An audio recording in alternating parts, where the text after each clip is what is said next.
नमस्कार दोस्तों, स्वागत है आप सभी लोगों का एक बार फिर से। धनतेरस पर सिर्फ 2 रुपए की यह एक चीज लेकर आए घर में, चमक जाएंगी किस्मत, धन बरसेगा जम करके। कहने का मतलब है कि धन की बारिश नहीं होगा, आपके घर में सभी मार्ग से इतना ज्यादा धन आना शुरू हो जाएंगे जिसकी आप कल्पना भी नहीं कर सकते। देखिए, और धनतेरस पर कई लोग जो हैं सोना खरीदते हैं, चांदी खरीदते हैं, बर्तन खरीदते हैं, बहुत से लोग वाहन आदि खरीदते हैं। अपने सामर्थ्य अनुसार जो जिनसे जो बन पाए वो सब खरीदारी करते हैं। धनतेरस पर भगवान धनवंतरी की पूजा होती है। धनवंतरी को आयुर्वेद का जन्मदाता और ज्ञाता माना जाता है। बड़ो ध्यान से देखना, तब आपको समझ में आएंगे। और इस दिन हमें क्या खरीदना चाहिए ये भी मैं आप लोगों को बता रहा हूँ। सिर्फ 2 रुपए का चीज इस दिन बहुत ही सस्ती, मात्र कुछ ऐसे चीज होते हैं जिसे खरीदने से रोग और शोक ये दोनों मिट जाते हैं और जातक को सुख और समृद्धि की प्राप्ति होती है। आप अपने सामर्थ्य अनुसार आज के वीडियो में बताएंगे कुछ ऐसे सामग्री हैं जिसे आप खरीद सकते हैं। अब आखिर जानते हैं धनतेरस के दिन हमें क्यों खरीदना चाहिए, बाकी दिन क्यों नहीं खरीदना चाहिए। देखिए, जो धनतेरस का दिन होता है ये धन प्राप्ति करने का सर्वश्रेष्ठ दिन माना जाता है। धनतेरस के दिन जो भी वस्तु खरीदते हैं उसमें 13 गुना ज्यादा प्रभाव बढ़ जाता है, अर्थात वो अक्षत हो जाते हैं। मान के चलिए आपने धनतेरस के दिन जैसे कि कोई वाहन खरीदे तो वो वाहन में इतना ज्यादा प्रभाव हो जाते हैं, 13 गुना ज्यादा प्रभाव बढ़ जाते हैं कि उस वाहन की फिर कभी भी उस वाहन से आपको दुर्घटना नहीं होगी, किसी को नुकसान नहीं पहुंचती। कहने का मतलब है कि धनतेरस के दिन जो भी चीजों का खरीदारी करते हैं उसमें आपको शुभ फल प्राप्त होता है। तो हमें धनतेरस के दिन क्या खरीदना चाहिए, तो आप अपने सामर्थ्य अनुसार धनतेरस के दिन आपके पास जितना पैसा है, आपके पास जो सामर्थ्य है उनके अनुसार कुछ चीजों को खरीदारी कर सकते हैं, जो कि इस वीडियो में मैं आप लोगों को बताऊंगा। और अगर मेरे वीडियो में बताएंगे 5 में से कोई भी आप एक चीज खरीद लेते हैं, यकीनन माने माता लक्ष्मी आपके घर में आ जाएंगी, आपके जीवन में चली हर प्रकार की मुसीबत को दूर करेंगी, आपको अथाह धन संपत्ति प्रदान करेंगे। देखिए, प्राचीन ज्ञान चैनल का मकसद है जनहित एवं जन कल्याण करना। आप सभी दर्शक, आप हमारे वीडियो को देख रहे हैं, आप हमारे दर्शक नहीं बल्कि आप हमारे परिवार के हिस्से हैं। मैं प्राचीन ज्ञान ये यूट्यूब चैनल को यूट्यूब चैनल नहीं समझता, बल्कि आप और सब और मैं इसमें सब जुड़े हुए, सब आप सब मैं सब जुड़े हुए, हम सब परिवार है। मैं चाहता हूं कि मेरे इस परिवार में जुड़े हुए सभी सदस्यों को अच्छे से जानकारी प्राप्त हो। मैं आप सभी दर्शकों को अच्छे से जानकारी बताता हूं, जी जानकारी से आपका गरीबी मिटे, आपकी निर्धनता मिटे। अगर मेरे वीडियो को देख करके किसी एक भी व्यक्ति का भला होता है, किसी की गरीबी मिटता है, तो मुझे भी पुण्य की प्राप्ति होता है। आप सभी दर्शकों की मुझे जो है आशीर्वाद की प्राप्ति होता है। प्राचीन ज्ञान चैनल का मकसद है जनहित एवं जन करना। और मैं सभी दर्शकों को हर दिन वीडियो में बताता हूं दर्शकों के इस चैनल के कमाए गए पैसे अधिकतर गरीब एवं असहाय लोगों की सेवा में समर्पित होते हैं, धार्मिक कार्य में समर्पित होता है। तो प्राचीन ज्ञान चैनल को सब्सक्राइब कर, जो फर्स्ट बार हमारे वीडियो को देख रहे हैं, हमारे चैनल को सब्सक्राइब कर हमारे सपोर्ट जरूर करें, हमारे मनोबल बढ़ाएं। इस वीडियो में जानते हैं कि वास्तव में हमें धनतेरस के दिन क्या खरीदारी करना चाहिए। मैं 5 चीज बता रहा हूं, अब से जो घरों के आसपास में ये चीज मिल जाए तो खरीद लेना, आप अपने सामर्थ्य अनुसार खरीद सकते हैं। अभी तक कमेंट बॉक्स में जय माता लक्ष्मी नहीं लिखे तो जय माता लक्ष्मी जरूर लिखना। और जो बहन हमारे वीडियो को देख रहे हैं, बहन लोग, आप जो कमेंट बॉक्स में हैप्पी धनतेरस भैया जरूर लिखना। तो सर्वप्रथम जो है कमल का बीज, ध्यान से सुनना। कमल के फल को जो है निकालने के बाद इसे कमल का बीज निकलता है, जिसे हम कमल गटके बोलते हैं, कमल गट्टा भी बोलते हैं। तो इसके अंदर से जो बीज निकलता है उनकी माला बनती है, जिसमें माता लक्ष्मी को सिद्ध करने के लिए इनके माला की जप होती है। तो देखिए, जो कमल के गटके होती हैं इसे माता लक्ष्मी को बहुत पसंद है। कमल के जो बीज होता है माता लक्ष्मी को बहुत पसंद है। तो एक काम करना, धनतेरस के दिन धनवंतरी महाराज को और माता लक्ष्मी को 5-5 आपको कमल का बीज समर्पित कर देना। और आपको प्रार्थना करना है कि हे माता लक्ष्मी, आप हमारी गरीबी मिटाए। धनवंतरी महाराज से प्रार्थना करना है कि महाराज हमारे घर में हमेशा निरोग रहे, निरोग काया की प्राप्ति हो, यही मैं आपसे आशीर्वाद की कामना करते। इस प्रकार से प्रार्थना करते हुए कमल का बीज इस दिन खरीद करके लाइए, माता लक्ष्मी तथा धनवंतरी महाराज को समर्पित कर सकते हैं। आजीवन आप निरोग रहेंगे और आपके जीवन में धन का कमी नहीं होगा, क्योंकि इस समय में सभी दिव्य शक्तियां जागृत अवस्था में होती है धनतेरस के दिन, और आपके पुकार सीधा माता लक्ष्मी और धनवंतरी महाराज तक के पहुंचते हैं। इसके बाद है औषधि। देखिए, इस दिन औषधि क्यों खरीदना चाहिए, क्योंकि औषधि हमें निरोग काया प्रदान करती है, हमें जो निरोग रखने का काम करती है। तो ऐसा मान्यता है कि इस दिन धनतेरस के दिन, क्योंकि इस दिन धन्वंतरी महाराज जो है समुद्र मंथन से उत्पन्न हुए थे और अमृत का कलश लेकर के उत्पन्न हुए थे। धन्वंतरी महाराज को, धन्वंतरी देवताओं को जो है देवताओं के वैद्य कहा जाता है। दुनिया के सर्वप्रथम सबसे बड़ा जो वैद्य है ये धन्वंतरी महाराज है, ये देवताओं के वैद्य हैं और ये हमारे लिए भी पूजनीय है। हम सब इनकी पूजा करते, इनकी पूजा के कारण ही हमें वेद का ज्ञान प्राप्त होता है।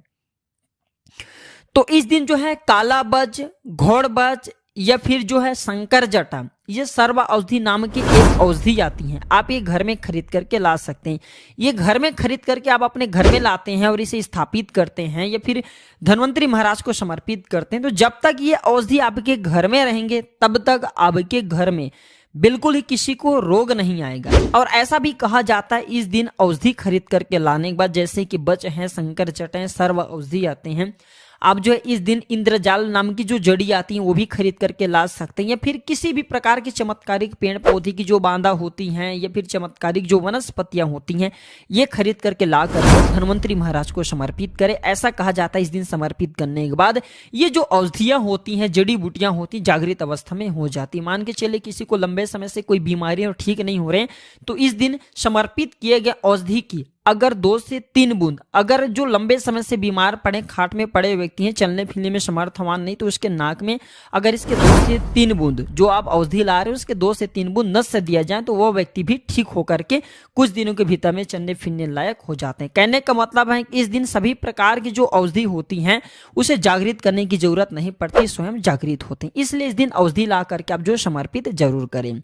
इसके बाद है गोमती चक्र और कौड़िया। तो देखिए जो कौड़ी होते हैं बचपन में काफी खेले हैं। जो गोमती चक्र होते हैं ये भगवान विष्णु से उत्पन्न हुए। एक धार्मिक कथा के अनुसार जो गोमती चक्र है भगवान विष्णु से उत्पन्न हुआ है, कौड़ी माता लक्ष्मी से उत्पन्न हुए। इसके बारे में एक मैं कथा भी बता दूंगा। तो इस दिन आप अपने सामर्थ्य अनुसार 5 गोमती चक्र और 5 कौड़ी जरूर लाना। पीली कौड़ी जरूर लाना। पीली कौड़ी को माता लक्ष्मी का बहन कहा जाता है, क्योंकि माता लक्ष्मी भी समुद्र मंथन से उत्पन्न हुई, समुद्र से उत्पन्न हुई है और कौड़ी भी समुद्र से उत्पन्न हुई है। ऐसा कहा जाता है जिस स्थान में कौड़ी हो वहां पे माता लक्ष्मी स्वतः ही खींचे चले जाते हैं। जिस प्रकार जो चुंबक होती है लोहा को अपनी तरफ आकर्षित करने का काम करता है, उसी प्रकार जो एक कौड़ी है ये धन लक्ष्मी को अपनी तरफ आकर्षित करता है। तो हमारे धर्मशास्त्र कहते हैं कि इस दिन गोमती चक्र और कौड़ी माता लक्ष्मी को जरूर समर्पित करना चाहिए। गोमती चक्र समर्पित करने से जो गोमती चक्र का स्वाभाविक स्वभाव है कि आपके जीवन में चली परेशानी को समाप्त करते हैं। गोमती चक्र का सरल प्रभाव है, ये स्वयं प्रभाव दिखाते हैं। जिस घर में गोमती चक्र रखा हो उस घर में किसी भी प्रकार का बाधा नहीं आने देते।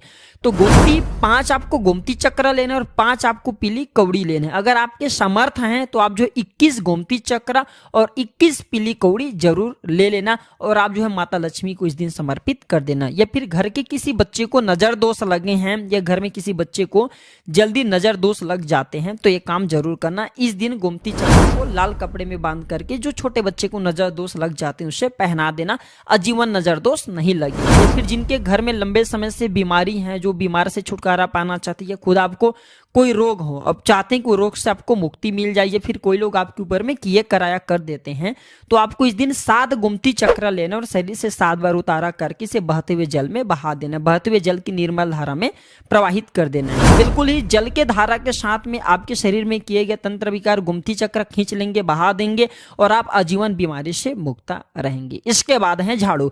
मैं प्राचीन ज्ञान चैनल में इसलिए आप सभी दर्शकों को इस प्रकार संपूर्ण जानकारी बता रहा हूँ, क्लियर जानकारी बता रहा हूँ, ताकि आप सभी दर्शक इस चीज को खरीदते समय झिझके नहीं।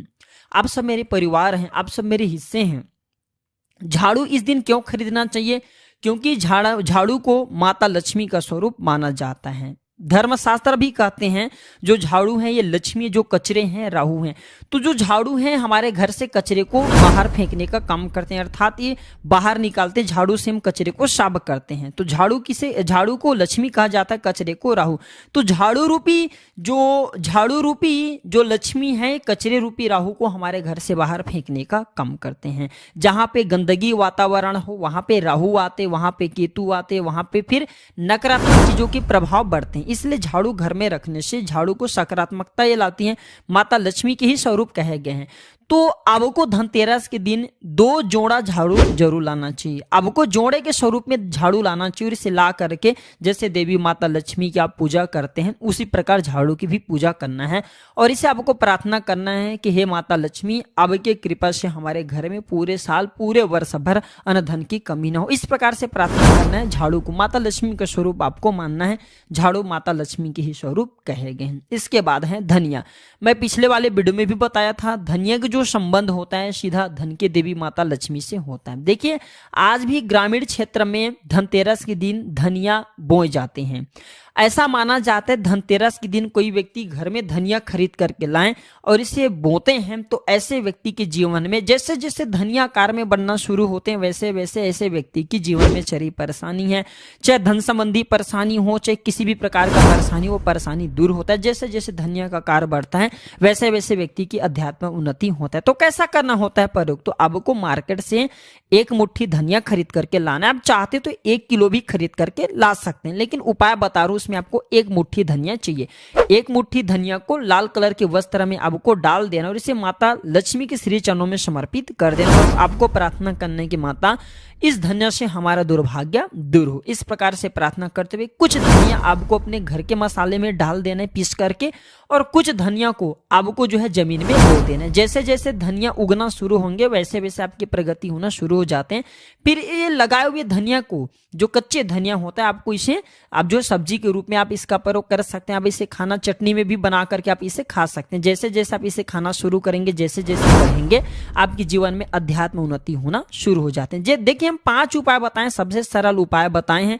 जिस उपाय से आपका भला होगा, आपका कल्याण होगा। तो आप अपने सामर्थ्य अनुसार 5 में से कोई भी एक वस्तु अपने घर में जरूर खरीद करके लाइए, आपकी अध्यात्म उन्नति होगा। यह वीडियो कैसा लगा हमें कमेंट सेक्शन में जरूर बताना और माता लक्ष्मी की कसम है अगर अभी तक वीडियो को लाइक नहीं की तो वीडियो को लाइक कर चैनल को सब्सक्राइब जरूर करना। कमेंट बॉक्स में जय माता लक्ष्मी जरूर लिखना। हमें भी हर्ष होता है, हमें भी उल्लास होता है। आप सभी दर्शकों को इस प्रकार अच्छे अच्छे जानकारी बताते हैं तो हमें भी पुण्य की प्राप्ति होता है। और इस वीडियो को अपने तक सीमित मत रखना। आप जो इस वीडियो को जैसे आप सभी को भी जानकारी प्राप्त हो सकता है आप इस वीडियो को आगे शेयर करें तो उन्हें भी यह जानकारी प्राप्त होगा। आप जो किसी को वीडियो आगे शेयर करेंगे तो यह जानकारी किसी की जिंदगी को बर्बाद होने से बचा सकता है, किसी के लिए अमृत जैसा हो सकता है। तो जनहित एवं जन कल्याण के लिए वीडियो को आगे जरूर शेयर करिएगा। आज की जानकारी पर समाप्त करता हूं दर्शकों। वीडियो देखने के लिए धन्यवाद।